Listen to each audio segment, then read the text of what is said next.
Hey guys, welcome to my channel. Today I wanted to discuss my personal battle with trigeminal neuralgia, specifically getting the diagnosis, because that was the hardest thing for me. It took almost a year before I even heard of this condition to know that it was a possibility for me. It started in 2012. I wasn't doing anything different. I didn't try anything new, didn't fall, nothing. I went to sleep just fine.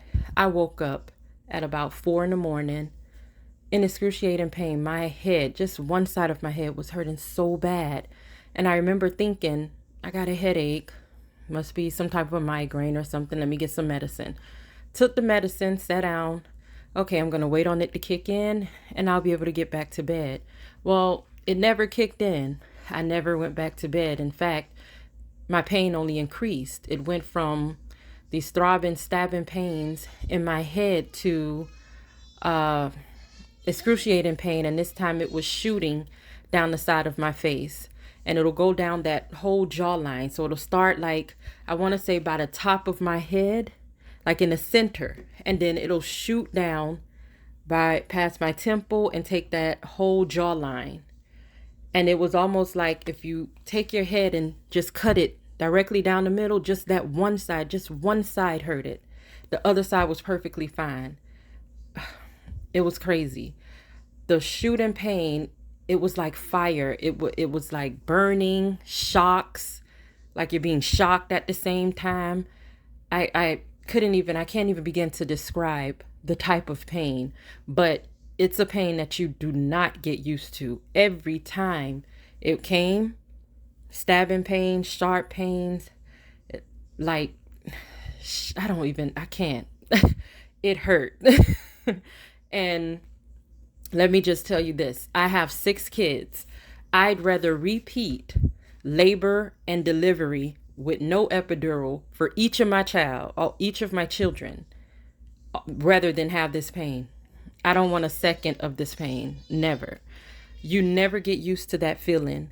Each time it hit, it's like you're feeling it for the first time. It stops you in your tracks. It's nothing you can do about it. You can't breathe it off. It pisses you off. When you feel the pain, you get angry. You want to fight. You want to do something. But breathing it off is not, it doesn't make the difference. You're just stuck. You have to go through the pain. You gotta go through it. It's nothing you're gonna do to get past it. And for me, everything just changed. I went from being fine, outgoing, living my life, to being secluded. As this pain progressed, I couldn't speak. My speech would slur. If I was in the middle of saying something, trying to get the words out to describe, hey mom, or, to one of my friends, hey, I'm in some pain. Before I could finish the sentence, my speech would slur and my words would just jumble. It'll turn like I was a baby. I would start babbling, trying to get these words out. It got to a point where I literally was holding a towel to my mouth to catch the saliva because I couldn't even move my mouth to try to make the words without pain. I could not comb my hair on one side. On the other side, I can comb, brush, hot comb, do whatever. But on the side that was given the pain, I could not do anything. I could not comb my hair. I could not brush my teeth. When I would blink, it would hurt on that side only, never the other side. I spent a lot of time crying. I then started to think maybe it's a toothache. I made an appointment to see the dentist. When I got to the dentist, they said that my wisdom tooth was coming in incorrectly. They advised me that, I would have to get that removed, get it fixed, but I would need to see an oral surgeon. I had to make an appointment for that. That was 2 weeks away. They gave me pain medicine, which it didn't work, but they gave me pain medicine and it was supposed to get me hopefully to the point where I can see the oral surgeon. When the 2 weeks came, I saw him, everything was a go. I was so happy thinking, okay, they're going to get this straightened out and I'm going to be okay. Wrong. After getting the tooth, getting it fixed and getting it removed and fixing the other one as well, The pain didn't go away. 2 days passed, still pain, same pain. And it's just each time it's worse. I can't eat. At this point, I have straws and I'm drinking Ensures, Boost drinks, blending shakes. Anything I had to be basically in the form of a drink. I had to slide the straw in my mouth on the side that wasn't hurting and do like these major inhales to try to suck up, the liquid so that I could ingest it. And I remember getting tired of that and being hungry and trying to see if maybe I could just get the spoon in my mouth, just open it somewhat and get the food in there. It was a no-go. It was too much pain. I couldn't. Weeks passed and I'm like, okay, I'm still in this pain. Can't be the tooth. I ended up in the emergency room for months. Emergency room, I go there. They're telling me that, give it time with my tooth. Then it went from that to, oh, you're experiencing a headache, and sometimes headaches can be this way. Within myself, I knew this was more than a headache. You can't tell me this is a headache. It never goes away. What's happening? How do I get rid of it? It wasn't a headache. They told me TMJ. It was not TMJ. This went on for months. I want to say 10 months. I'm going from place to place, emergency room to emergency room. Just, please help me. Please help me. I'm in excruciating pain. At this point, I knew all the questions they were going to ask me. I carried a notepad because I could no longer talk. It hurt to stand up. When I would take a step, I could step with one side, but that side giving pain, you take a step, it may trigger the sharp shooting pains to come back. And I just didn't want to feel that. Wind.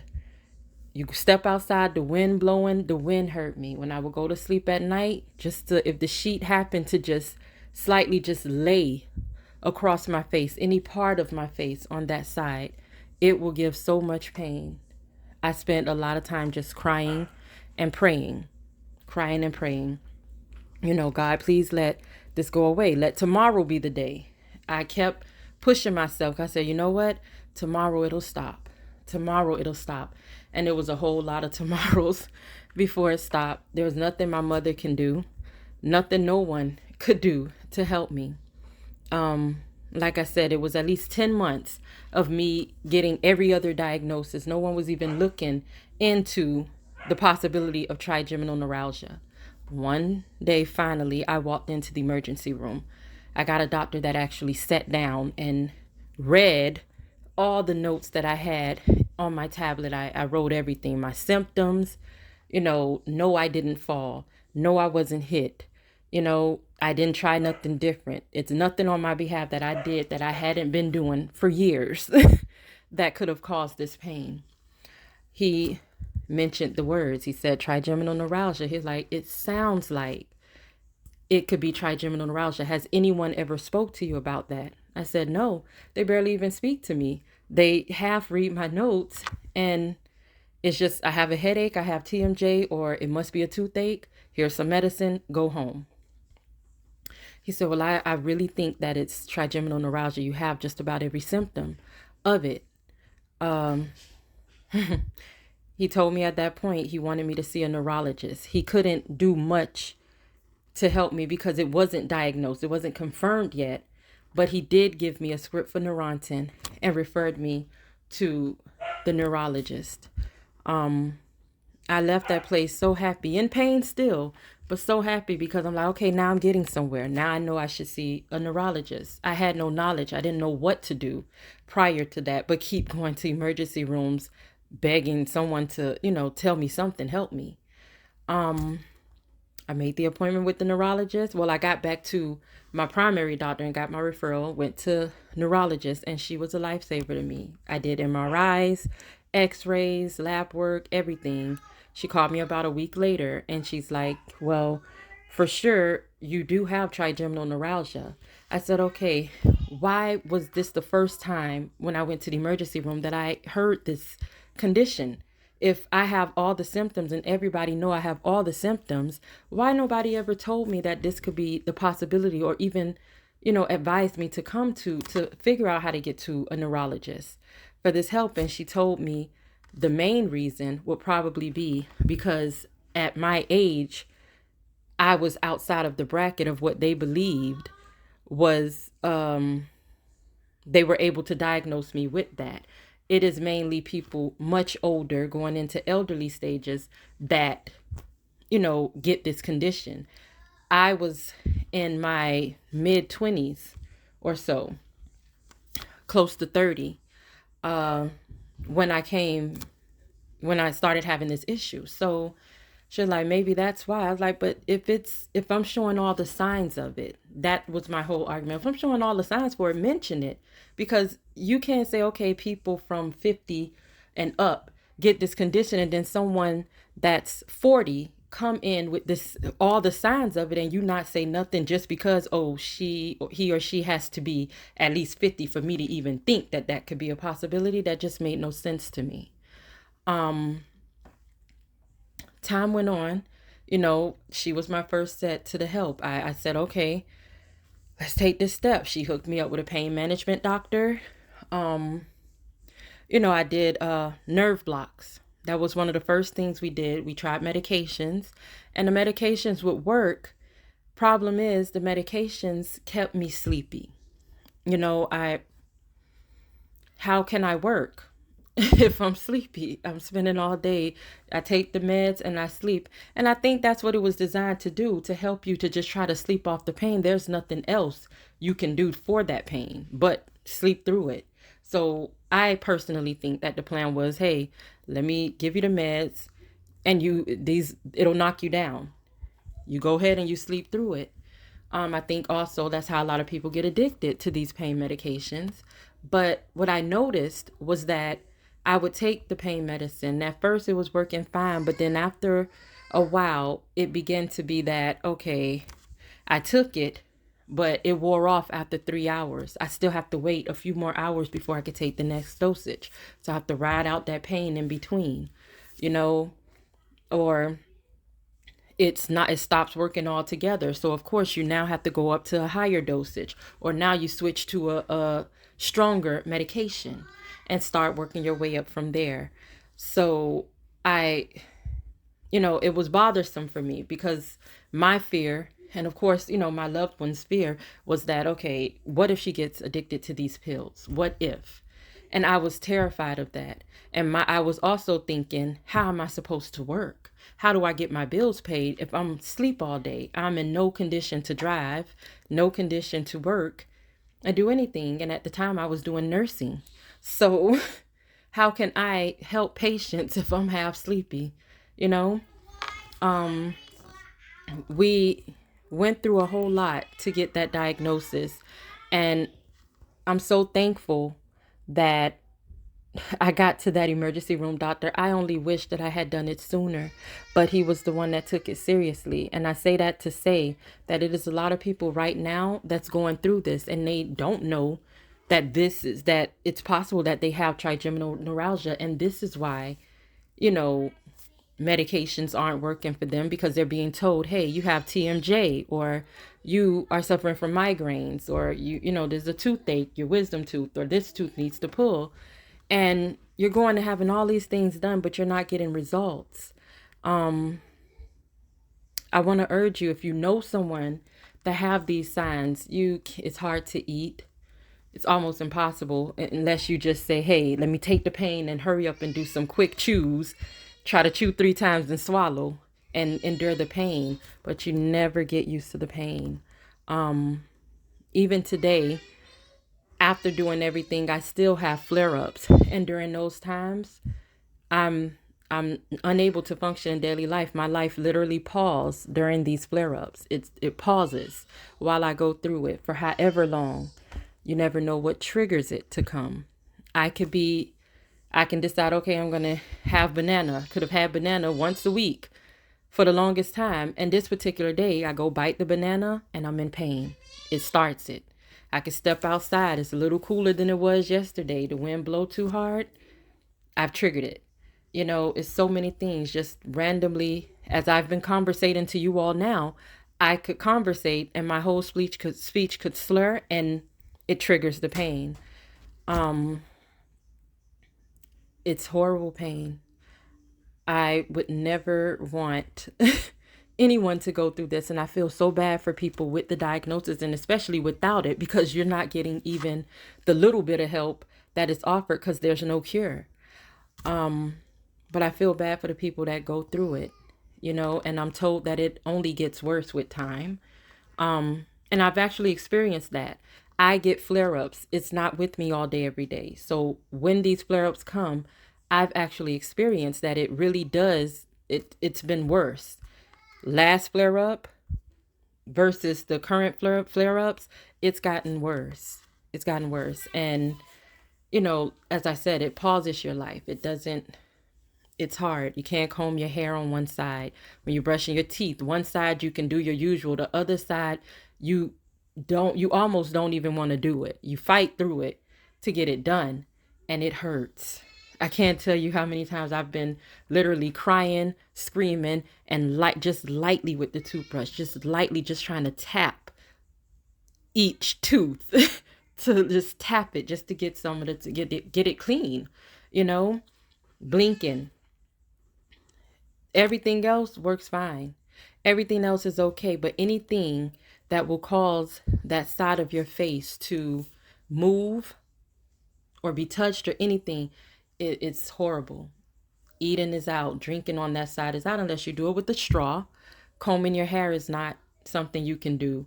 When you wash your face, you can wash one side. The other side, you either leaving it that way or you got to prepare yourself for the fact that you're about to feel some excruciating pain. And as I said, you don't get used to that feeling. It's not a feeling that you say, okay, at least now I know what it feels like, so I know what to expect. Each time is like the very first time that you feel it, and it hurts like hell. It forces you into your room. You go into a shell because what else can you do? But pray. And that's what I did a lot of time doing, praying and crying. And I'm so thankful because my case is not the worst case. My case is not the worst case. The hardest part of this whole journey with this has been to get to that diagnosis. So many people, they put band-aids over it. They overtalk you when you're trying to explain to the doctor what's happening. They overtalk you, fast talk you. They know, you don't. Here it is. Here's your script. See you later. And it's no way to live your life. Get answers, get second opinions, and if possible, override all that. See if you can get to that specialist, to that neurologist when you're experiencing pains like this, because sometimes you're hitting dead ends and it takes a while sometimes before you get to a doctor that's going to actually sit down, listen to you, or in my case, read your pages, your journal of everything that's going on and what all you've been through, what all you're taking, and help you. It's not a lot of doctors that still have a heart when it comes to their job. It's just, here, we got another patient to do. It's crowded. Let's go. And it shouldn't be that way. If you know someone who's going through this, or if you yourself is going through it, I urge you to just pray through it and keep pushing through. Keep praying, keep pushing through. And just get second opinions. Don't give up. Don't let them tell you it's one thing and you just sit there. You don't have to sit there in that type of pain. The pain can be minimalized. It can't be taken away. But it can be minimalized. It can be manageable for you, at least.